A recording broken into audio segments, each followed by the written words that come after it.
let's start with Lilian. Yeah. Lilian Planjan. I don't think not many of you might know her. She started Spinning Closet, which is also not a very familiar company, but it's a company with a lot of potential. She started up with the ambition of becoming the European equivalent of Rent the Runway. And Rent the Runway is a very, it's an American company that's worth $1 billion by now, and it's for high-end rental clothes. So you can rent a designer outfit, and it means you don't have to buy that €2,000 dress, and you can rent it. She's going to explain this a bit more in a minute, but first we move to Ronald van der Kemp. Ronald van der Kemp is a Dutch designer, and his label is called RVDK. And he gave a great opening show this week.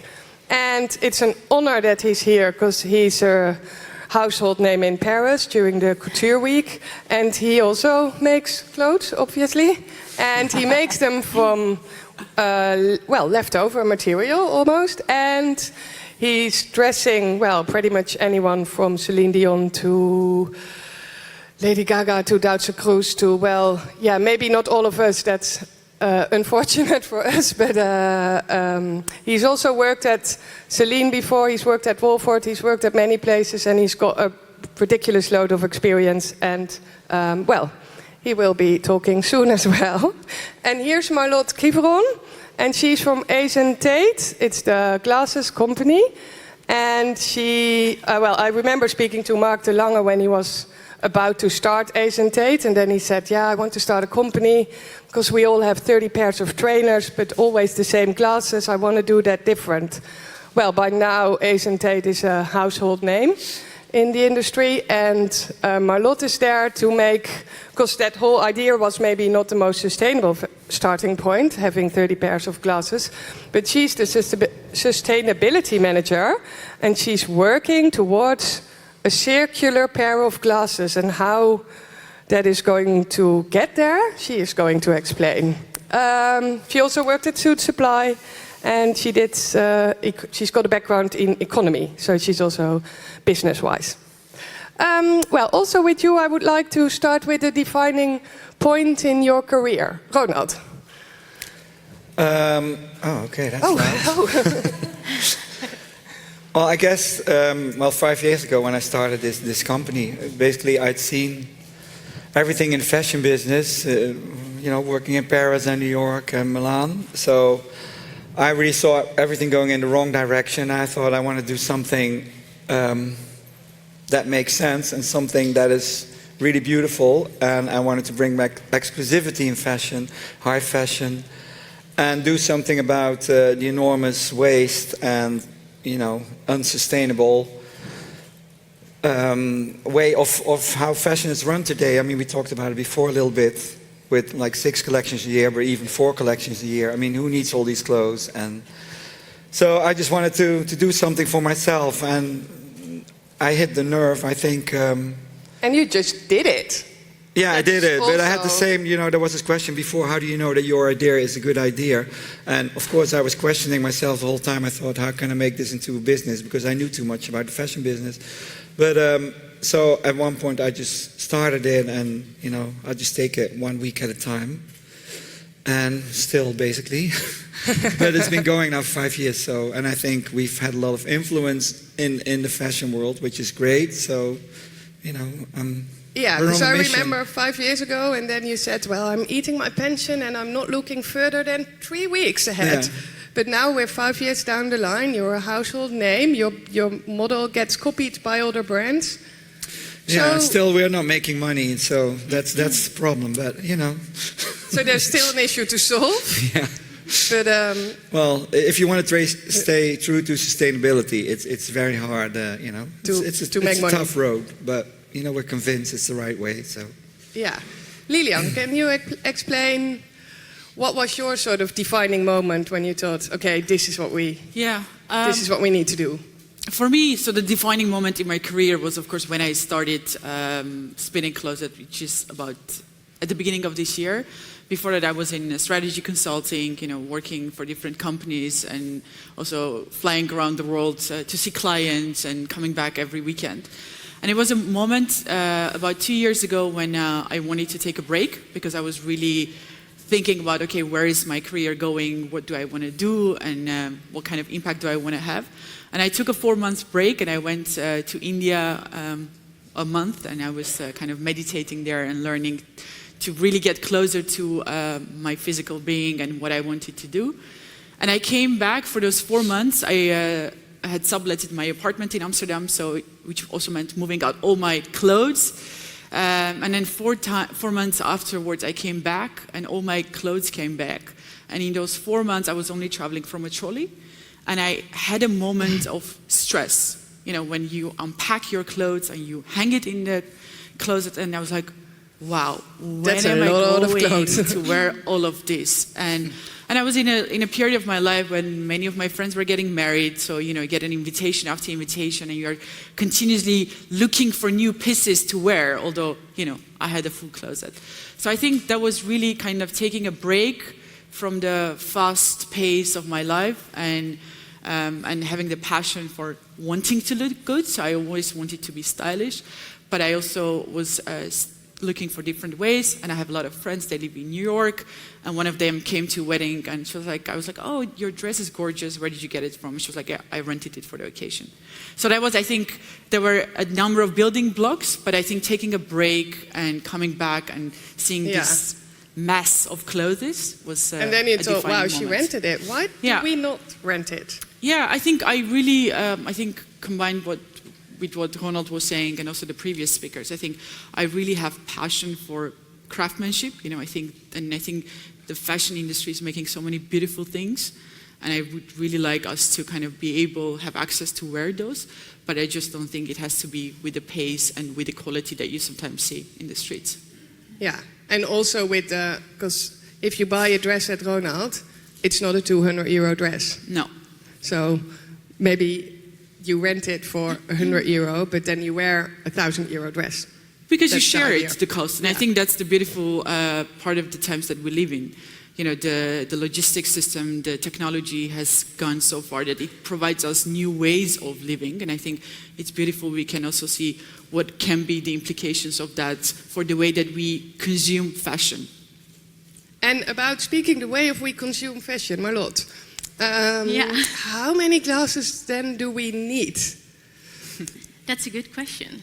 So Tate was not founded as a sustainable company. A lot of brands nowadays start to be sustainable. Yeah. We were not. No, you started from a different perspective. Yeah, from a very different perspective. So the aim was to do things simpler, direct to consumer. So we have our own design team. We work together directly with our manufacturers, and therefore our price is more transparent and lower. Yeah, because your glasses are €98 compared to, well, a pair of Chanel glasses, €250, I think, roughly. Yes. Yeah. Yeah, so that also sort of entails maybe having multiple glasses. So at first we were a very small company, our impact was very small. I started 4 years ago in the supply chain team, sourcing manufacturers. And during one trip, I dived into the production process and I saw the waste, the amount of waste in the production process. So most of our glasses, not this one, is made out of acetate, acetate, and it's a plastic sheet material.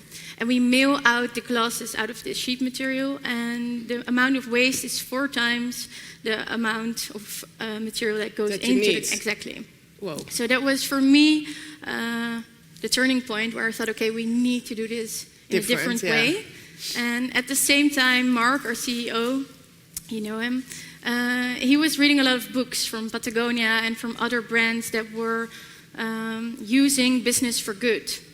And then we sat together and we said, okay, we need to do things differently, taking our responsibility and turn things around. And from that moment on, I was sort of shifted from product supply chain into the sustainability area. That's a brave step if you didn't start there. But do you think it's possible to get there? Yes, definitely.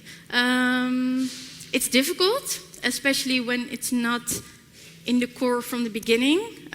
As you were saying, it's difficult to combine the commercial part with the sustainable part. Yeah. So basically what we did a environmental impact analysis, so from raw material to end of use, in order to see where the impact lied in our industry, in our product, and started with the biggest impact areas. So first thing was packaging, and we're sort of tackling everything from a circular point of view. Yeah, so you're tackling step by step. Exactly. And then you cannot do everything at the same time. No.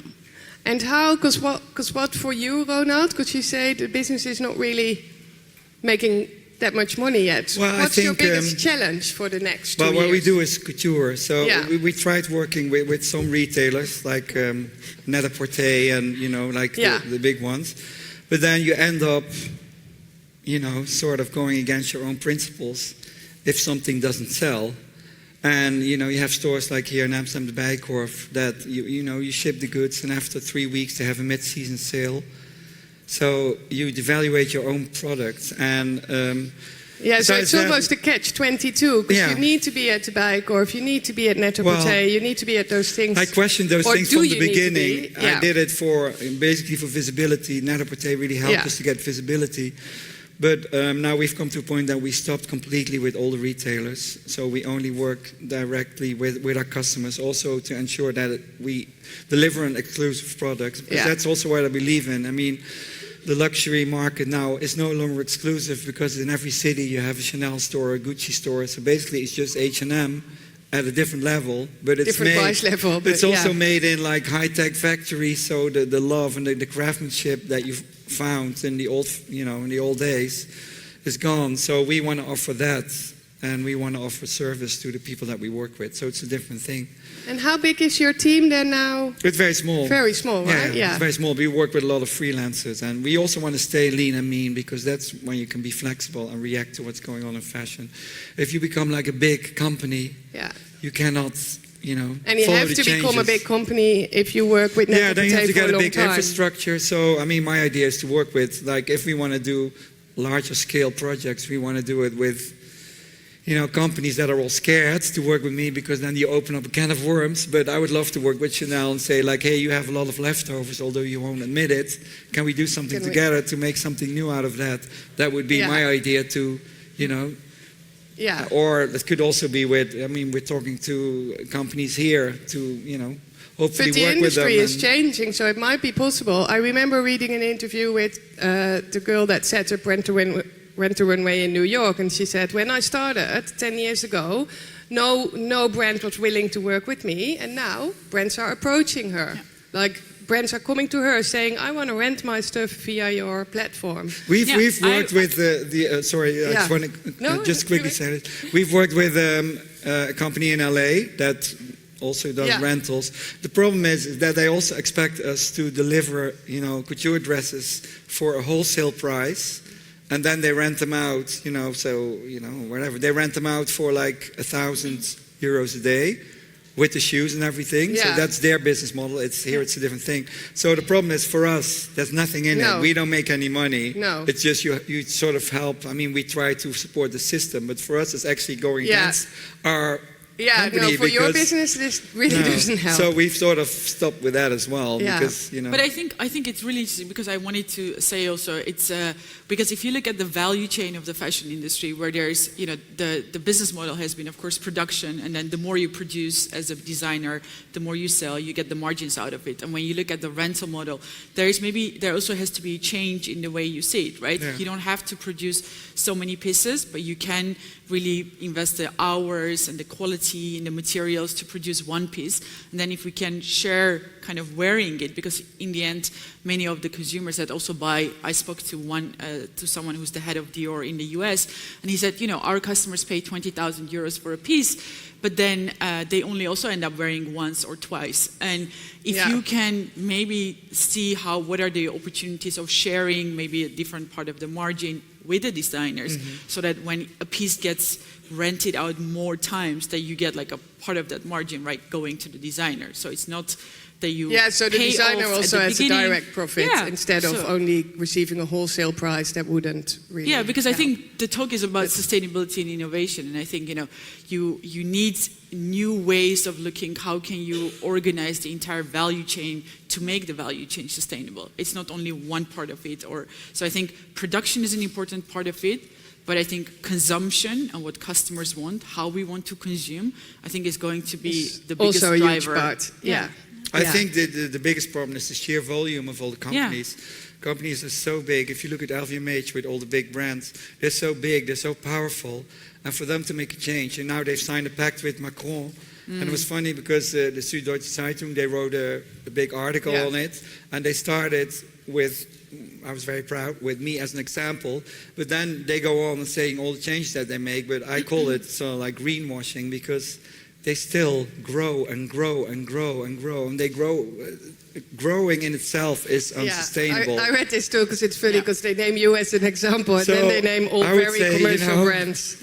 Those companies should actually split up in the company in the individual brands, because then it's easier to change the world. Right now, I'm a little pessimistic about those kind of powerful brands. Also, the fashion press, they don't want to hear certain things. I mean, if I talk about, I try to give a positive message, but sometimes you need to put yourself in the context of what's going on in the world. And then if you know that people are burning their stuff, like, of course Chanel doesn't say that, or Louis Vuitton, they can't. No, they can't say that, no. But that's what's happening, so, Can that awareness should change. Interrupt? Yeah, because I also read a lot what's going on, and I want to come back again to the consumers, because in the same article that they started off with you, and then they went off saying, Kering, which is like one of the biggest fashion brands that has Yves Saint Laurent, Gucci, but then it goes on and speaks about what do consumers want, right? And from the survey, it indicated that 75% of the consumers say that sustainability is an important indicator for them. That's step one.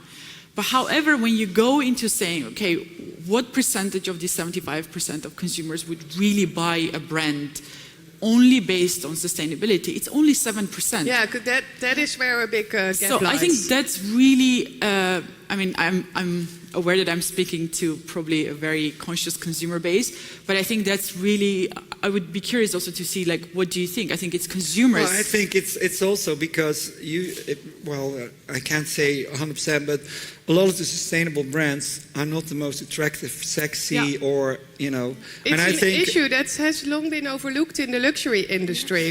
Because in the end, we want clothes that are super, super cool. We want stuff that sort of, an example makes is, us feel like, wow, that's... and then, maybe some of the sustainable brands don't really deliver that kind of stuff. And that's why I think they cite you as an example a lot, because you operate on a design level that is comparable to other luxury brands. Well, I think you have to seduce people with your fashion and your excitement, and then the story comes afterwards. I mean, this way you reach more people. If you're a sustainable brand, you reach out to people that believe in sustainability. I try to reach out to the people that don't care, because that's when you win something. So even like Celine Dion, who is, thank God, our biggest supporter and client. I mean, she's someone who pays full couture prices for her clothes, which is extremely unusual. I tell her, our stuff is all sustainable. And she's like, oh, great. Oh, I love this. She doesn't care. But I don't, it's fine. Yeah, but that's where you make because then you we win got someone. her, she loves it. And now she says, in Vanity Fair, I'm obsessed with it because everything's unique. Yeah. So that's when you've achieved something. It's more interesting than going to someone that already cares about sustainability. I want to change people's mind and make them think differently. That's the most important thing. And you think that's possible? Yeah. Someone is... That's me. Hello? Volgens mij is het goed weer, hoor. Okay. You think it's possible to change the system or not? I'm trying. Because you say you're a bit pessimistic. If I see what we've achieved in 5 years, I think, we've seen a lot of changes, and I think we've sort of pushed for a lot of changes, and people follow us, and people, start thinking differently. So I do think it's possible, but it's a long way. And the problem is you're fighting against these giants, but even they, You know, they know now. I mean, the pact that Macron signed with them is a start. I mean, it's basically like a PR thing for a lot of brands to do it, or a marketing thing, but at least it's a start. Something is changing. And you see now, I think in the last few months, a lot of things have happened. So I hope it's going to go faster and faster. Yeah, like a ball that rolls down the hill and then suddenly picks up and then chop. Yeah. Because you can see even a company that started with a very, very different beginning point, like we need more glasses, is now working towards a circular model. Yes. So what we see is also a consumer that asks more. We try to open up about what we're doing because we're not doing everything right yet. And every time we write blog posts on Medium and open up rather more on the process than on the results. So next month we will launch our impact page, responsibility page, where you can really boil it down to the numbers. And up till then, we just were talking about the process, how to get there and opening up. And so you're becoming more transparent about what you're doing. Yes. And it really is people asking in your stores, like, where is this as well as online. Yeah. So what we see is we're starting a conversation because people do see fashion as a very polluting industry, but not so much eyewear, also because it's also a medical device. So we're sort of in the fashion street, in the medical field. Yeah. But because we were opening up, we get more questions. Yeah. And the benefit is we're still a relatively small player in the eyewear industry. So we are able to make the switch and turn. But it's a very difficult process. And there's a very fine line between doing the visible things and doing the things that actually matter. Yeah, because mostly underwater. Yeah, because doing the visible things, that might be smart as a PR move. Yeah. But maybe not all the things that are most visible are maybe not the things that really matter most, that make the biggest difference down the line. And you need to do the things that make the biggest difference down the line. Yes. But then you also, it's a difficult conversation. So on one hand, you have the tangible stuff that consumers see, that people see and actually sort of tell the story. And on the other hand, you need to get your basics right and building a fundament. So building relationships with the people in the value chain in order to make a real change. So a lot of what I'm doing is not visible, is not that sexy, is difficult, but it is making the change in the end. Yeah, you have a question. Wacht dan. Now that you have a sustainable product in the future, is this product more expensive or is it actually cheaper? It's a good question. So sometimes, or a lot of times, sustainable materials are innovative, new, so the quantities are relatively smaller than sort of the mainstream products. So in the beginning, it's mostly more expensive. So what I try to do is put it in our business model. I studied economics, so I need to sort of figure it out from a business point of view as well. And a good example was the packaging. So we had a very small frame, and then we had a pile of packaging to brand the frames. So a year ago, or 1.5 years ago, we started by reducing all the packaging that was not really needed, like the paper bags, paper boxes, extra customer cards, and so on. And the savings we took out of these, less packaging we were making, we put into new materials. So what I try to do is... That's interesting, yeah. Sounds good. So reallocating money. So saving on one hand by doing less or doing things in a smarter way, and investing it on the other hand in sustainability. Yeah. Is that an answer to your question? Okay. Do more people have questions? Yeah, I see lots of raised hands. Hi, I'm a student at the TMO Fashion Business School, and we get informed about sustainability and the problems with the fast fashion and stuff. But I still have friends from TMO who are aware of the problems and still buy fast fashion. So if people who are aware still buy fast fashion, how can you convince people who are not aware to buy sustainable clothes? That's my question. Maybe you shouldn't buy. So come and rent, whenever you need. That's what we are trying to do with Spinning Closet, is because I think when we were talking before about the fact that you don't want the consumers to maybe compromise. And I think that's also the reason, if you look at other industries, nobody wanted to drive an electric car until Tesla came with a design Until it was super cool, yeah. that was super cool, and all of a sudden you saw that and it was actually not the market that we're trying to target, but it was really the higher end market that started driving, and all of a sudden driving electric became very cool. So I think in the fashion industry, also with Spinning Closet, we have been looking at, okay, what are sustainable designers that we can include in our collection. And I echo what Ronald was saying, that it's very hard to find designers that actually produce beautiful pieces and are sustainable, and that you can be really transparent about it. And I think we are lucky that we are building a new company, so we can do it sustainably. We have to have trade-offs, because with some logistic provider you get discount if you put all your volume there. So we don't do bicycles delivery yet, but we are looking at what's the volume that we can switch to bicycle delivery.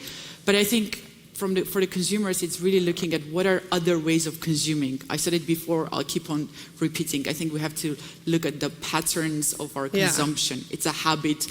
When you think of, I have a party, you think, where can I buy a dress? Instead of saying, how can I get a dress, right? And you can rent a dress, wear it, and then bring it back to us. It's also a shift of mindset with the consumer, I think. Like, I remember for myself, when I studied at Amfi, I started in 1998.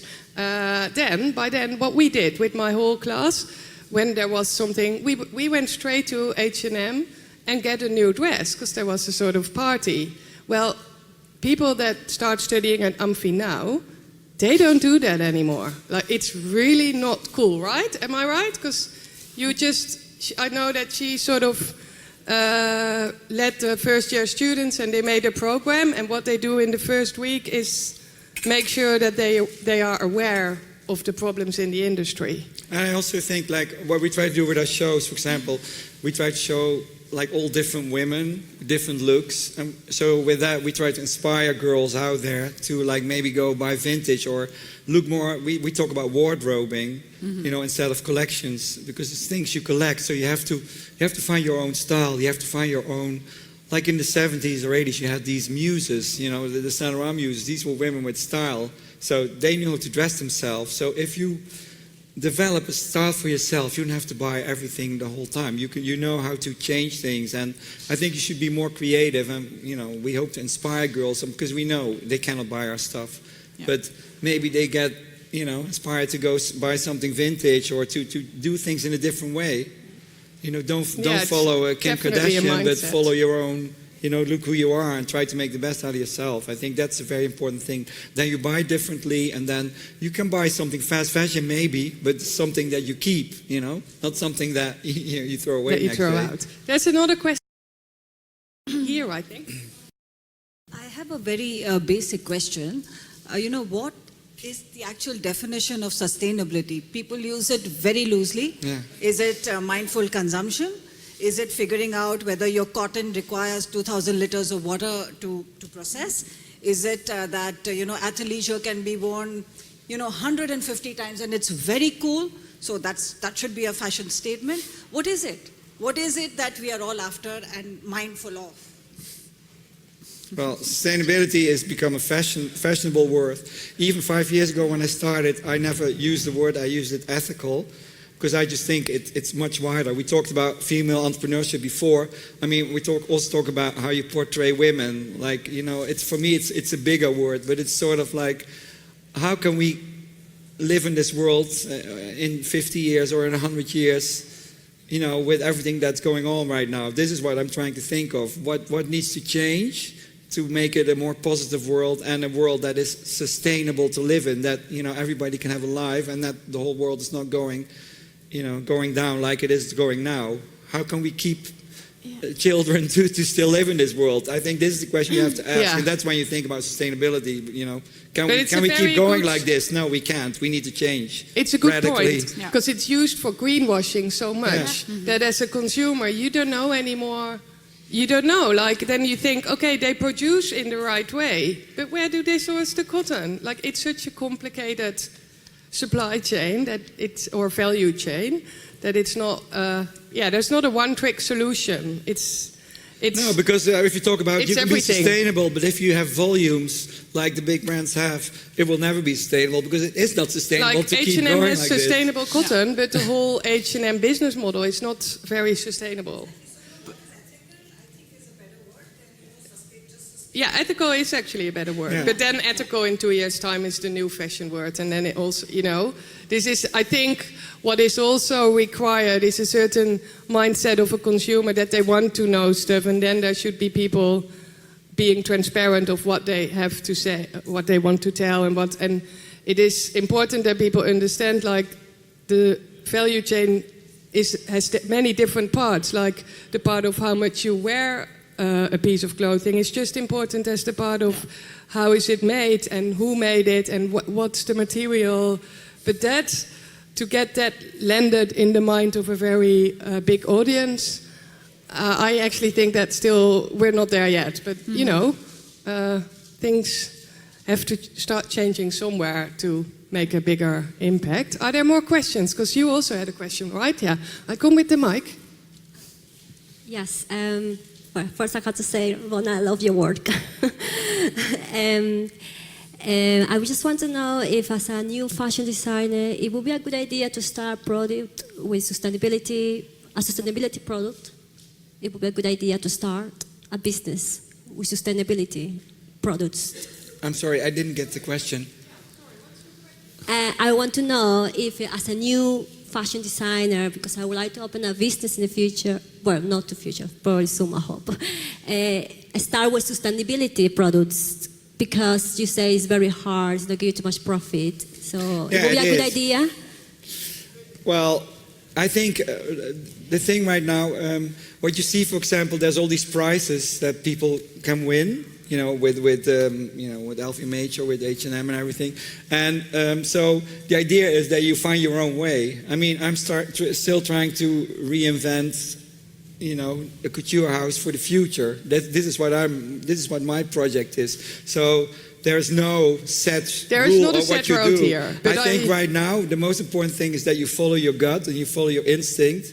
I mean, I'm very female when I say that, because that's what I do. It's not like something, it's something that comes from the heart, something that you really have to feel inside, and you have to find your own way, because that's the only way. What I don't like, for example, at LVMH has the LVMH prize, you win, and then they guide you. So the first thing they say, you need to do 6 collections a year. You need to do this, handbags, you need to do And I'm like, leather goods. you're ruining it already before you started. It's nice to get 200,000 euros. I would like it as well, but it's not the way. You need to find your own way, and that's the only way. And don't listen to what anybody tells you, because your way is the right way. That's the only advice I can give you. Yeah, I think that's totally right. But I think as a question, do I need to launch a sustainable product? That's a difficult question. But do I need to take sustainability or an ethical approach into account when I launch a product or a brand or whatever? Yes. You have to take it into account, because people, consumers that you're going to target, are going to ask questions about this. So it's wise to think about it. More questions? Yeah. I can be really quick. I was wondering, because the discussion is, on the one side, it's inspiration, it's inspiring the public. On the other side, there's also the matter of greenwashing, and it's kind of a negative discussion. How do you inspire the public without being all too negative and cynical about it? I think Ronald is a good person to answer this. And if you're not convinced, then look at the images from the show from the Thursday night. Well, that's How do you exactly convince? what we try to do. It's like, we don't want to talk, our first thing is not talking about sustainability, it's talking about the joy of fashion, and it's talking about, we had all these, for example, we had on the museum plan, we had a show, and girls came on bikes, all dressed in sustainable, repurposed denims. Then another comes with a couture dress. So it was all very exciting, but it was all done with existing materials. And so, of course, I go on Dutch TV on RTL Boulevard. I tell them the whole story about my background, the sustainability. Everything gets cut out. They don't mention one word. Yeah. And they just show the glamorous Celine Dion, the stars, and, that's it. So it's very hard to get your message across. But still, I believe it's better than to to say like, oh, guys, you're doing it all wrong. I mean, we did an exhibition as well. I don't know if you saw it in the Mocha Museum. It was only there for 2 hours, but that's why we talked about sustainability. So, but we try to do it always with a sense of humor, and because if you do it too, like you're doing it all wrong, no one's interested. No, so you no have to get gonna... people with with drama, with creativity, with fun, and with a positive approach. I mean, the discussions we have cannot be so positive, but I think reaching out to the public, you have to do in a positive. I mean, that's my way. Yeah, I completely agree. And I think taking really like listening to your customers, what people want, and giving that, and then taking everything else behind the kind of the glass, and taking everything ethical or sustainable, whatever you call it, but considering as a hygiene factor. Like how would you live and how would you want to do it? And I don't think you can do it everything at once, but I think having that mindset, knowing that you want to do that as a starting business for us, like we have, very clearly defined, once we get this volume, that's where we're going to switch to the logistic partner. Once we get this volume, that's when we are going to switch to hangers, just to give you an example. So I think, but in the end, delivering the product, what the customer is looking for, because you have, as a designer, you want women to look good. As Spinning Closet, we want all the women to feel great, looking good in our clothes, and that's the primary kind of driver of the business. And it's also, I guess, transparency. What you say, like, we don't do everything right, but we're transparent about what we do. We share what we do. That also is... But then people do need to listen and not just cut out the glamour stuff. Yeah, I think a lot of people are eco-anxious. So whenever sustainability comes around the corner, or responsibility, or taking your responsibility, it sounds very negative. And we really see, we cannot go to Bali anymore, and I cannot eat meat anymore. And it's like very limiting. But I think the talk is called innovation as well. I think innovation is key. Also, now there are so many new materials you can make use of we never thought of. So I think we can approach it in a more optimistic way and see what is still possible. And instead of seeing limits and boundaries, looking into the opportunities. So so it's not a don't do this approach, but let's do what this we can do. approach. Later we have Duran Lanting, who's another example, somebody finding a really creative way of, and a positive way of turning leftovers, or what people don't want anymore, into something new and exciting. And so I think it's great that we have another example coming today. Yeah. That actually also got noticed by LVHM. So it's good. It does mean that the whole topic is alive. And, but there is a sort of shift. And shifts take a long time. It's not that people stop eating meat in 2 days. It's not that people are going to consume fashion in a different way in 2 days. That it takes a bit longer, I think. More questions? Or remarks? No? No? What's the last thing that you bought? Nice question. Yeah, that's a tricky one. Yeah, I actually buy a lot of vintage. And I recently bought a dress, a silk dress, so it's animal based. And it had this ribbon underneath the shoulder where you can put your bra strap so it doesn't sort of fall off. Oh, yeah, that's handy. Yeah. And we don't do this anymore. And then I thought, okay, let's start sort of put more effort in design again and looking more to the product and aesthetics rather than the pace of having something a new new. item and a new item and a new item. So I buy a lot of vintage because I really like the effort that's put into the a garments. dress. Yeah, that's the last thing. And for you, Arnold? Shoes. I bought them on sale, I guess. But, well, I wear these until they fall apart. Then I go to the next thing. So. Yeah, you always wear these. And you? I also have to raise my feet because I went from cars to bikes, and I just need comfortable shoes to go around the city. Also deliver our own packages, so being on a bike and having comfortable pair of shoes is very important. So. Yeah, you used to be more in a high heel business, right? As a consultant. Yeah. And I don't need to buy dresses, and it's actually really funny because I was going to a wedding 2 weeks ago, and before I used to start thinking months ahead of time, and now it's like the last minute you just look at our own wardrobe, and I was like, okay, I'll just wear this one. How much dresses is there in the rental closet now? We have 125 pieces at the moment, and we started off in May, kind of full time, and it's really, we take it as a learning process because we really want to get to know the consumers, the Dutch customers, and learn and hear what women are looking for in Holland before we start expanding, and also like really looking at what are other brands that are not the big brands, because in the beginning we really wanted to kind of launch with the big names, but we are also The Gucci's of the world. yeah. We are increasingly looking into new upcoming boutique designers so that we can also give them a platform through Spinning Closet. So, And you're specialized in sort of high-end, occasional, the kind of stuff that you wear to a wedding wear, right? Because the idea of renting, I think I don't do justice if I don't.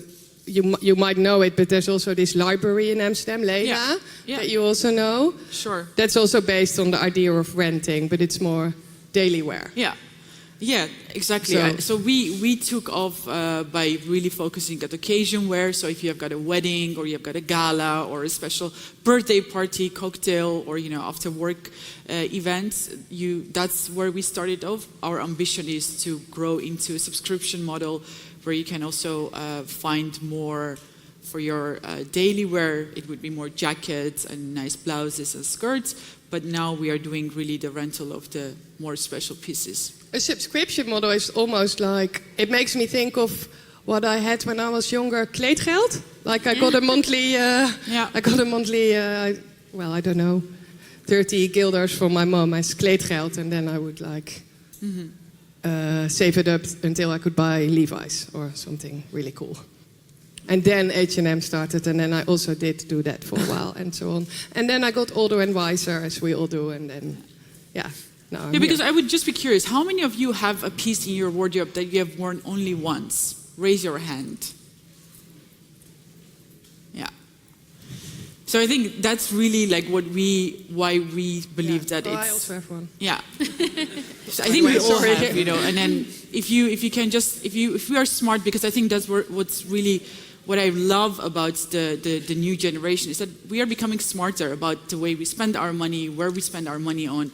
And I think there are like basic pieces that everyone has and loves wearing, and you'll keep on investing on those pieces, that you wear on a daily basis and you feel very comfortable in.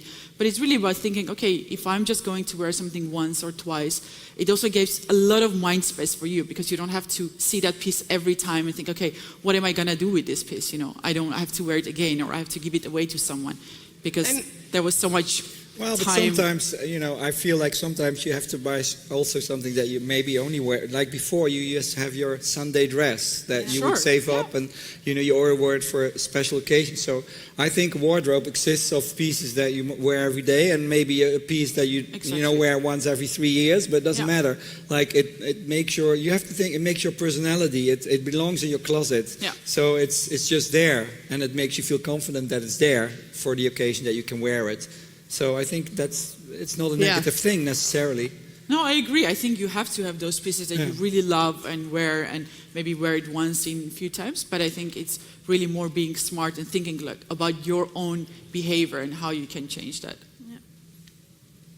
What do you think that too? Yes, I do think you should think better what you want to buy and make better decisions, other than going for every trend. And so it's also about establishing a style and your own characteristics. We did a clothing swap at Ace & just for staff a couple of weeks ago, and it was insane the amount of clothing people have in their closet, even new with tags. And this was also a very small way of sort of exchanging pieces. But this happens more and more and more. Like I know so many people organizing clothing swaps with a group of friends. Yeah, you want to ask something? What's going to happen with trend if we are all sustainable? Will there still be trends when we're all sustainable, or are we all very personally styled? Well, I mean, you see that things are coming up, and I mean, there's a sense of what's cool at the moment. You can feel that, and it changes. There's a wave of fashion is always like that. But I think, if you sort of have a good wardrobe, and if you're a little creative, you can build your look with what you have in your closet. And maybe sometimes you can, if your trousers are too long, you can shorten them, and and they get a new life, or Yeah, and then 2 seasons after you take them back again. But I think it's more important that you follow your own instinct. But within that, of course, there's I think back in the days the trends were much slower and more sort of in a flow, where now we're going from left to right, back and forth. So but there's also not like a uniform trend anymore. Like no, because I think the whole idea of like the trend is a miniskirt. It's really. So old. Yeah. It's really this is why I also go old-fashioned. Like we look at what everyone's wearing now. There's pretty much everything from sweaters to suits to heels to the whole idea of like, oh, it's winter and we suddenly all need to buy a miniskirt with tights, or we need to buy. I think that idea is sort of lost. But this is also and I think that's a good thing, actually. It's also the problem with the big brands, because they still do their shows with a theme. And I find that horribly old-fashioned, because I think, the first girl come out, and like after 10 girls, this is the theme of the show. And it's very easy, because the journalists can write, and the stores know exactly what to buy and everything. But I find the whole concept terribly old-fashioned, because I don't think people think that way anymore. But it's still what they do, because they have to do 6 or 8 collections a year, so it's the only way to get everybody on board and get the whole team to work in a certain direction. If they would let go of the theme, it would be very difficult, because that's what I do. And I know it's difficult, but, I think that's the only modern way going forward. Would you, as a question back, would you feel insecure without trends, without anyone dictating you what you have to wear? Or would you feel really happy? No. I'm just wondering. Oh, yeah, sorry. A double-breasted jacket, that's trend. That's true. But I'll wear it years and years and years. I got it in the summer. And maybe it's going to hang in my wardrobe for a year, because then I'll be like, oh, fuck, double-breasted, so uncool. But then maybe 3 years later, I pick it up again. Because this was not an H&M jacket. Like, I really invested in this piece, and I do really love it. So I'm not gonna chuck this away. And otherwise, maybe a friend wants to wear it. Or you wear it with a miniskirt next time and a big sweater. I mean, you have to. I think if you think creative like that, you don't really need that idea anymore. But I also think that trend is it's something related to change. And I think change is so part of human being. We want change, we want new things. There's innovation coming. I think the challenge is more about the volume, the quantity that the trends come with. And I think that's what we want to change, right? Trends can come, of course. I mean, you are creative. Next year he'll come up with something new. Ace Tate will come up with new designs. And I think that's not something that we should be afraid of or want to walk away, but it's more about the quantity and the masses that we consume or want to consume those trends with. Yeah, I think so too, because I have now a question about what will be with the job for being trend watcher. Will that also be gone? Do we have any trend watchers in the room? No, but there's a big... I think trend watcher is not about what's the length of the skirt, but it's about what's happening in society. What do we tap into as fashion? Fashion should ideally not only be about the length of a skirt. It should be about more than the length of a skirt, and then ideally a trend watcher taps into what's alive in society, like Lee Edelkoort, who's a pretty renowned trend watcher. She's not thinking, ooh, is it going to be red or yellow next season? Is it going to be purple or pink? She's thinking, what's happening in society? How are we going to consume? What kind of world will we be living in 10 years' time? I also teach at Amphi, and then we do experiments with the students, making them think of what is the world going to look like in 10 years' time, and then how would a company like IKEA or anything else react to that?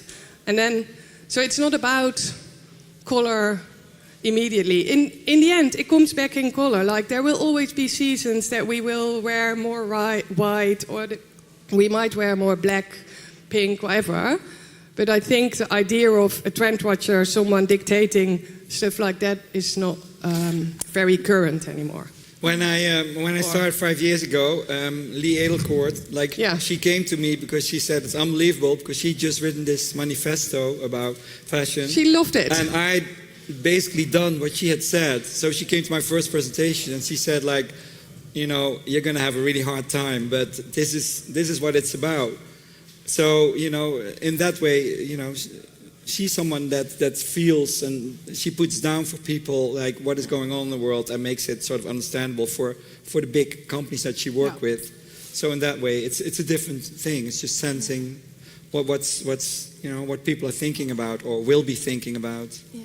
I think it's a lot about innovation next to trends. There's so much going on right now, so many materials being developed we don't even know of or could not imagine.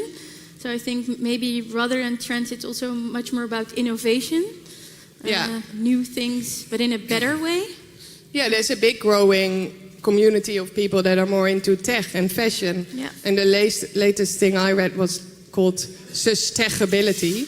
Nice. So, you know, there's a whole landscape there, but I also think I have to finish because I see that the show of Duran is going to start in a while and we don't want to miss that.